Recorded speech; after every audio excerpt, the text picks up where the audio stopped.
Dutch Bangla ব্যাংকে savings account খোলা যাবে কিনা কোনো প্রতিষ্ঠানের নাম একেবারে উল্লেখ করে প্রশ্ন না করে এমনভাবে প্রশ্ন করা উচিত যেটা অন্যদের উপকারে আসে। আমরা সেজন্য উত্তরটা সেভাবে দেওয়ার চেষ্টা করছি। প্রথমত, একটা জায়গায় সরাসরি সুদি লেনদেন হয়, আমি সেখানে ইনভলভ হওয়া মানে হলো সুদকে স্বাভাবিক মনে করা বা সুদের মধ্যে আমি প্রবেশ করা। আরেক জায়গায় সুদকে হারাম মনে করা হয়, সুদ থেকে বাঁচার চেষ্টা করা হয়। অ্যাটলিস্ট সুদ বিরোধী ক্যাম্পেইন এবং হারামের বিরুদ্ধে অবস্থান আমি নিলাম। হ্যাঁ, পরিপূর্ণভাবে হারাম থেকে বাঁচতে পারছি কি না, কতটা বাঁচতে পারছি কতটা বাঁচতে পারছি না সেটা তো পরের বিষয়। একজনে একটা গুনাহকে গুনাহ মনে করে, আরেকজন গুনাহ মনেই করে না, দুইটা আসমান জমিন পার্থক্য। তো এই জন্য আমাদের লেনদেন হতে হবে শরিয়া ভিত্তিক লেনদেন, যেখানে হয় বা হবে সেই সংকল্প আছে সেরকম জায়গায়।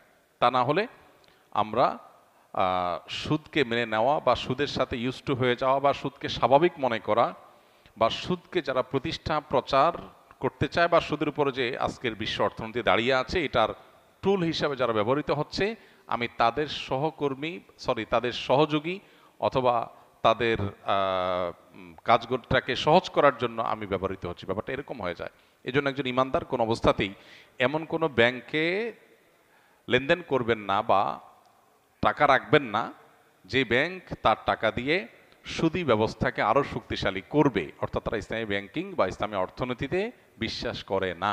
এরকম ব্যাংকে লেনদেন করা পারতপক্ষে উচিত না। কেউ যদি নিরুপায় হয়, কারোর কোনো বিকল্প না থাকে, তখন সে ওখানে টাকা রাখলেন শুধু সেভ করার জন্য এবং সেখান থেকে লভ্যাংশ খাওয়া বা বিভিন্ন কিস্তিতে বা বিভিন্ন স্কিমের অধীনে সেখানে টাকা রাখার চেষ্টা তিনি করবেন না। যদি কেউ নিরুপায় হন, তিনি শুধু রাখতে পারেন তার নিজের সেফটি সিকিউরিটির জন্য।